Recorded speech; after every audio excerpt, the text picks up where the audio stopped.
Hello, कसे आहात सर्वजण? तर आज आपण बनवणार आहोत मऊ आणि लुसलुशीत असे बटाट्याचे पराठे. तर त्यासाठी या ठिकाणी गव्हाचं पीठ घ्यायचं आहे, त्यामध्ये चवीनुसार मीठ ॲड करायचं आहे आणि थोडं थोडं पाणी ॲड करत एक छान सॉफ्ट डो बनवून ठेवायचं आहे. त्याला एक 15 ते 20 मिनटं रेस्ट द्यायची आहे. त्यानंतर खलबत्ता घेऊन त्यामध्ये थोडंसं कोथिंबीर, आलं, लसूण, जिरे आणि मिरची ठेचून घ्यायचं आहे. हा जो मसाला तयार होतो याच्याने भाजीला खूप छान टेस्ट येते.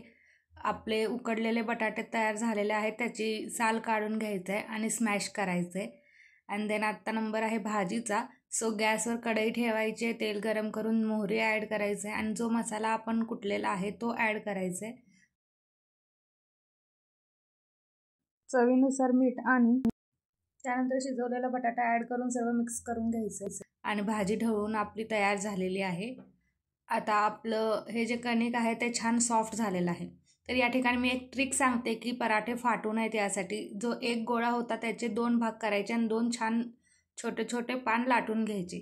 त्यानंतर अगदी मधोमध अशा पद्धतीने सारण भरायचं आणि वर दुसरी चपातीने कवर करायचं. त्यामुळे पराठे खूप छान होतात आणि फाटत नाहीत आणि फुगतात देखील.